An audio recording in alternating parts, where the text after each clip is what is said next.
राजनीति से काम तक,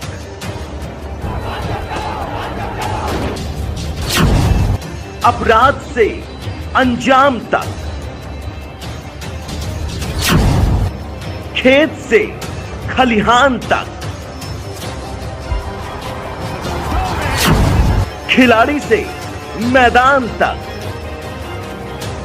आईफा की धमाकेदार रात, सितारों से आसमान तक, अब हर खबर पर होगी हमारी नजर। पल पल बदलती देश और दुनिया की हर खबर पाइए। नमस्कार, आप देख रहे हैं न्यूज भारतवर्ष डिजिटल। मैं हूं आपके साथ शिखा। ये रुक करती आज की ताजा खबरों। ये तो भोला के मानने वाले हैं, भोला के मानने वाले वामपंथी होते हैं। देश के बेस्या जो रात दिन बेस्यावृत्ति करती है, अब भोरे उठ के भोला को जल चढ़ाती है, ये सब वाम मार्गी है। जितना बेस्या है सब भोला के शीश है। शिव जी मेरे पिताजी हैं, पार्वती मेरी माँ है, उसकी पूजा हम करेंगे। आप करते हैं पूजा? हाँ, हम करेंगे। अभी हमारे माँ पिताजी मर गए तो किसका पूजा हम करें? सत्संग एक ऐसा धार्मिक कार्य जो अब तक लोगों के जीवन को बदलने का कार्य करता था। सत्संग से लोगों को सही दिशा और दशा मिलती थी, लेकिन बदलते परिवेश के साथ साथ सत्संग का प्रारूप भी बदल गया। कुछ ऐसे बाबाओं के हाथ में ये बागडोर चली गई जिन्हें ना तो बोलना आता है और ना प्रवचन करने का तौर तरीका मालूम है। शायद ऐसे बाबाओं को खुद ज्ञान की जरूरत है जो दूसरों को आत्मज्ञान दिए घूमते फिरते हैं। और आजकल बाबा बनना भी बड़ा आसान हो गया है। बस करना कुछ नहीं है, सनातन धर्म की दो चार ऐसी चीजों को निकालकर लोगों के मन में गलत तरीके से सेट कर दीजिए। आपकी फैन फॉलोइंग बढ़ जाएगी, आपका भक्त बनने लगेंगे, आपके लिए टेंट कुर्सी पंडाल सजने लगेंगे और आप काम चलाने लायक बाबा बन जाएंगे। अच्छे अच्छे पकवान, स्वाद अनुसार भोजन, मखमली गद्दे, फूलों के बिछावन। खुद के प्रचार प्रसार के लिए सोशल मीडिया तो है ही, टीआरपी बटोरने के लिए खुद का यूट्यूब चैनल भी तैयार कर लेते हैं और उसी यूट्यूब चैनल पर अल जजीरा के तहत लाइव आकर ऐसे ऐसे प्रवचन और बयान छोड़ेंगे जिसका तर्क से कोई लेना देना नहीं होगा। और जब किसी विद्वानों से इनका सामना होगा तो बयान तो ऐसे बदलेंगे जैसे इन्होंने कुछ बोला ही नहीं। अब इसी वीडियो को देख लीजिए। इसके चैनल पर अपलोड यह वीडियो कुछ दिन पहले का है, जहां यह भगवान शिव के बारे में किस तरह की बातें कर रहे हैं। और आज जब हमने इसे पूरी वार्तालाप की तो किस तरह यह शिव को अपना पिता और माता पार्वती को अपनी माँ बता रहे हैं।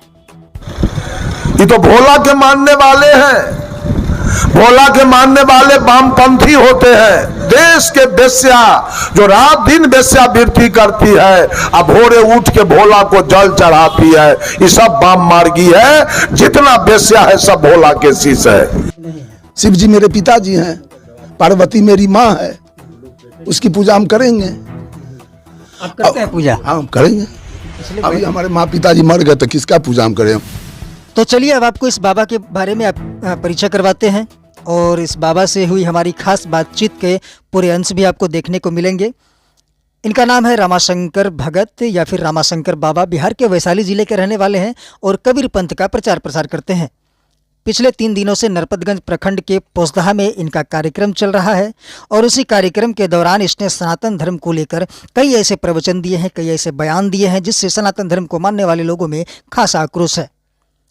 और उनके पंडाल में प्रवचन सुनने आई कई महिलाएं उनके प्रवचन को सुनकर अपने आप को असहज महसूस करते हुए पंडाल से निकल गई।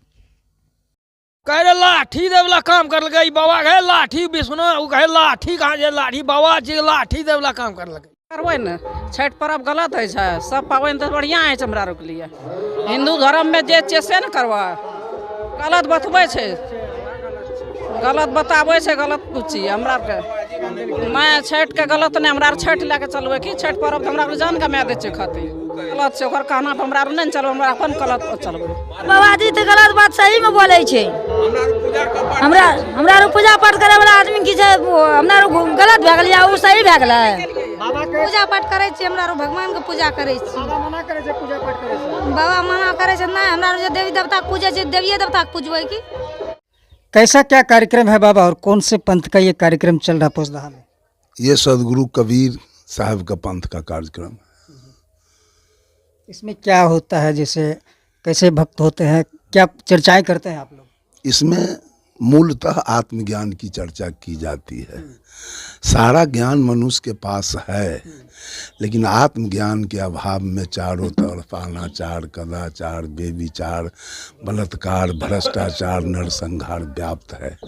जिस दिन मात्र मनुष्य को आत्मज्ञान हो जाए उस समय ये धरती स्वर्ग बन जाएगा और कहीं किसी प्रकार का दुर्घटना नहीं होगा। आत्मज्ञान क्या होता है और ये कैसे आएगा लोगों में? आत्मा के बारे में जानकारी हो कि हर घट में वो परमात्मा की सत्ता बैठी है, उससे कोई नफरत नहीं होना चाहिए, उससे प्रेम होना चाहिए, उस पर दया होनी चाहिए, तब मानव का कल्याण हो सकता है। क्या आत्मज्ञान कबीर पंथ में ही आने से मिलेगा या फिर किसी अन्य पंथ में भी इसका ज्ञान मिल सकता है? पंथ में तो अभी तक हम नहीं देख पाए हैं कबीर पंथ के सिवा आत्मज्ञान की चर्चा। हर जगह ज्ञान की चर्चा हो रही है। मांस नहीं खाना चाहिए, मछली नहीं खाना चाहिए, ताड़ी दारू नहीं पीना चाहिए, चोरी बेईमानी हत्या बलात्कार नहीं करना चाहिए, लेकिन आत्मज्ञान की चर्चा हर जगह कहाँ दिखाई दे रहा है। तो 3 दिन के कार्यक्रम में तीनों दिन क्या क्या विषय रहे आपके? पहला दिन मेरा विषय था कि मानव 3 प्रकार के होते हैं, प्रकृति में जीने वाला इंसान, विकृति में जीने वाला शैतान और संस्कृति में जीने वाला भगवान। दूसरा दिन का मेरा चर्चा था भक्ति को 5 कांड में बांटा गया है। कर्म कांड, उपासना कांड, योग कांड, ज्ञान कांड और आत्मज्ञान कांड। और आज का चर्चा मैंने किया रामचरितमानस से। नेम धर्म आचार तप जोग यज्ञ जप दान, भेषज पुनि कोटिन करे रुज न जाहि हरियान। न नियम से मुक्ति मिल सकती है, न धर्म से, न आचार से, न तप से, न जोग से, न यज्ञ से, न जप से और न दान से। मनुष्य का कल्याण होगा आत्मज्ञान से। बहुत लोग दाने करके चाहते हैं कि हमको मुक्ति मिल जाए, बहुत लोग चाहते हैं जग करके हमको मुक्ति मिल जाए, कोई कहते हैं नाम जाप करके हमको मुक्ति मिल जाए। इससे काम चलने वाला नहीं है। कबीर पंथ में कौन कौन से शास्त्रों को प्राथमिकता दी गई है और कौन कौन से शास्त्रों का व्याख्यान किया जाता है? सबसे आगे प्राथमिकता दी गई है बीजक। बीजक क्या होता है? बीजक सदग्रंथ है। बीजक बतावे बीत को जो बीत गुप्ता हो। इनके द्वारा लिखा गया बीजक? वो सदगुरु कबीर बोले हैं और लिखने वाले भगवान गोस्वामी थे, उन्होंने लिपिबद्ध किया है। रामायण को मानते हैं आप लोग? रामायण में तो बहुत सारी बातें गड़बड़ भी लिखी गई है। उसमें जो क्या क्या गड़बड़ है उसमें? उसमें लिखा गया है ते वर्णाधम तेली कुम्हारा सुपच किरात कोल कलवारा, नारी मुए गृह संपत्ति नासी माथ मुराय भय सन्यासी। तो आपने इन चीज़ों का जो है चित्रण किया है, इन चीज़ों पर कभी एनालिसिस किया, विश्लेषण किया है? यानी फिर चंद्रशेखर की तरह ही जो अभी शिक्षा मंत्री हैं बिहार के, उन्होंने भी रामायण के एक बयान को तोड़ मरोड़ कर पेश कर दिया था। तो संतों का काम होता है उन चीज़ों को सटीक तरीके से उनका एनालिसिस करके लोगों के बीच और समाज के बीच संदेश देना। हाँ, तो हम लोग संदेश, हम लोग राजनीति नहीं करते हैं, तोड़ फाड़ करने का काम हम लोग नहीं करते हैं, लड़ाई झगड़ा करने का काम हम लोगों का नहीं है। यूट्यूब पे आपके कई सारे वीडियो जो अपलोड हैं उनमें कई ऐसे प्रवचन हैं जिनसे लोगों में विद्वेष की भावना फैल रही है और आपके खिलाफ पोसदाहा में 3 दिनों से लोगों में आपके प्रवचन को लेकर आक्रोश भी देखा जा रहा है। अच्छा, लोगों में आक्रोश है कि इन्होंने भगवान का विरोध किया है।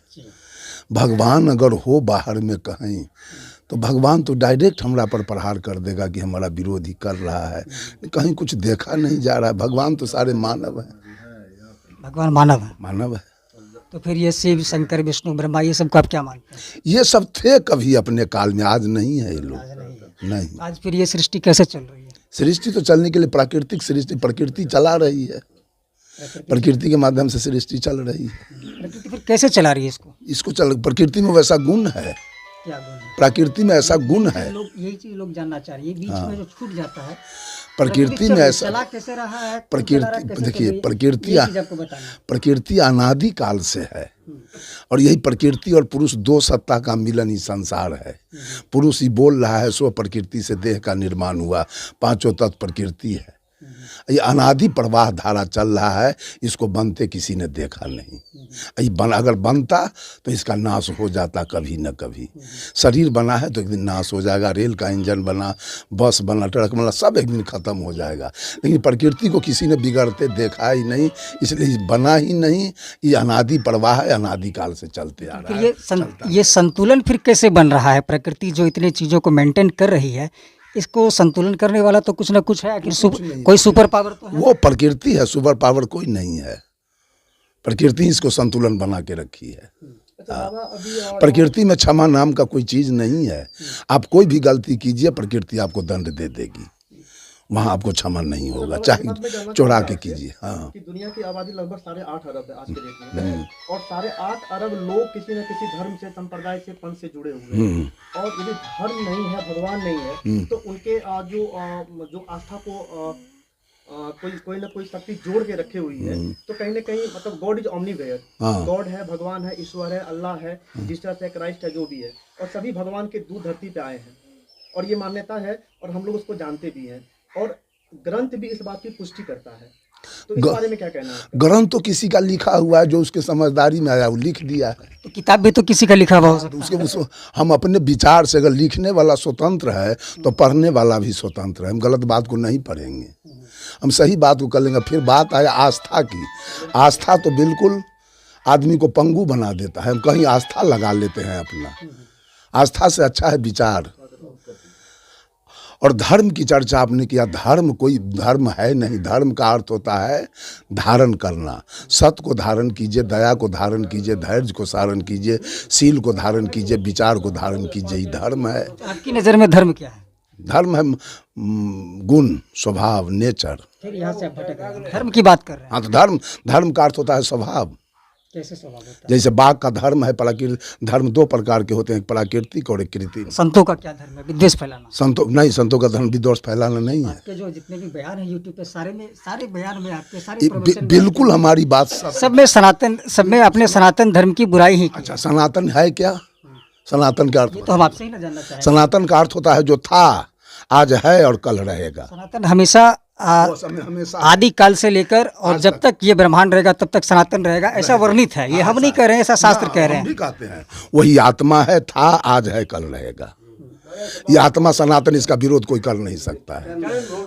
तो उसी सनातन के अंतर्गत जो देवी देवता आते हैं उन्हें एक मिनट, उन्हीं के अंतर्गत आते हैं। आपने छठ को लेकर भी एक विवादित बयान दिया। देवी देवता के अंदर भी तो यही आत्मा था। आपने शिव जी के पूजा को लेकर भी एक विवादित बयान दिया कि शिव जी की पूजा। शिव जी हैं कहाँ जिनका पूजा हम करें? शिव जी नहीं है। शिव जी मेरे पिताजी हैं, पार्वती मेरी माँ है, उसकी पूजा हम करेंगे। आप करते हैं पूजा? हम करेंगे। अभी हमारे माँ पिताजी मर गए तो किसका पूजा हम करें? हम सारे संत लोगों का पूजा करते हैं, सबको माला पहना के, कपड़ा दे के आरती पूजा करते हैं। लेकिन पिछले जो आपका प्रवचन उसमें तो आपने कुछ और बोला है कि शिव की पूजा कौन करता है? शिव की पूजा कौन करते हैं? शिव जी पर जल कौन चढ़ाते हैं? हाँ, लोग चढ़ाते हैं, हम क्यों चढ़ाएंगे शिव जी के जल? अभी तुरंत आपने बोला कि हम भी शिव की पूजा करते हैं, शिव मेरे पिताजी तो पिताजी हमारे शिव है, उनको पूजा हम करते थे, अब नहीं है तो संत लोगों का पूजा करते हैं। कहीं ना कहीं आप दोनों बयान से पलट रहे हैं। कहीं नहीं पलट रहे हैं, नहीं कहीं नहीं पलट रहे हैं। बोलिए, हम कहीं नहीं पलट रहे हैं। पिछले बयान में शिव जी की पूजा कैसे लोग करते हैं, शिव जी की फोटो कहाँ लगी हुई होती है, कौन कौन लोग लगा के रखते हैं, ऐसा आपने जिक्र किया है? नहीं, हम नहीं ऐसा जिक्र किए हैं। कौन लगा के? अब पूजने वाले तो लगा के रखबे करते हैं। अब कौन लगा के रखते, बातों पर नहीं बोले। लोग अपना लगा के रखते हैं, पूजा करते हैं। तो सनातन लोग नहीं करते। सनातन धर्म अच्छा या कबीर पंथ अच्छा? कबीर पंथ तो सनातन है। सनातन है। ये आत्मा का वकालत कबीर साहब किए हैं। आत्मा सनातन। कबीर पंथ भी कहीं ना कहीं सनातन का ही हिस्सा है। हाँ है, ये है। क्या परिचय हुआ बाबा? हमारा नाम है रमा शंकर। कहाँ के रहने वाले? जन्मभूमि वैशाली जिला हुआ।